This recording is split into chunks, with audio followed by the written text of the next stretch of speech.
大家好，我係駐守寶林消防局消防員徐浩權。喺2025年6月24日上午11時30分，喺將軍澳翠林村輝林樓嘅單位發生火警，消防派出1條喉及1隊煙霧隊到場撲救，於下午12時02分將火救熄。事故中，肇事單位被嚴重焚毀，約有100名大廈住客由消防員協助或自行疏散到安全地方，而4名大廈住客因為吸入濃煙後感到不適，需要送院治理。經本署嘅初步調查後，相信上址嘅一個單位懷疑因電力裝置故障而導致火警發生。喺火警發生嘅時候，市民應該第一時間致電999報警，通知大廈嘅管理員以及打爛大廈提供嘅消防泵站，大廈嘅火警鐘就會隨即啟動，通知大廈其他住戶有火警發生。發生火警嘅時候應該點樣做，同埋點樣正確使用喉轆，可以睇以下嘅片段。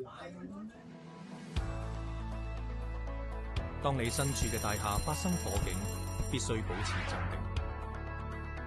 喺安全同有把握嘅情況下，可以使用消防喉轆救火。記住，破、轉、拉、射4個步驟。破，打破火警鐘掣玻璃；轉，逆時針轉動開啟來水掣；拉，響消防喉轆絞盤拉出膠喉；射，開啟喉嘴掣，射向火嘅底部。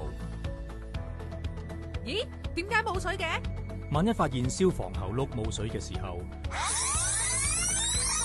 可能係未打破火警鐘掣玻璃，又或者係未開啟來水掣。操作消防喉轆，謹記破、轉、拉、射4部曲。喺火警初起嘅時候，如果大家都識得運用大廈入面嘅消防裝置，喺安全情況下將火勢有效控制甚至撲熄，就能夠大大減低人命傷亡同財產損失。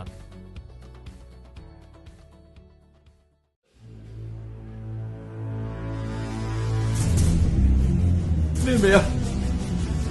咁大煙嘅？點算我啊？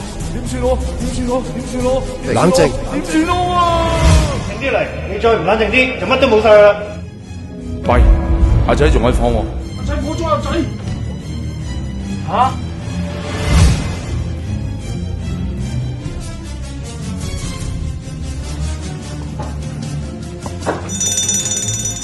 記住，首先要保持冷靜，而且逃走之前要通知埋屋企入邊嘅人，一齊逃生先至好離開。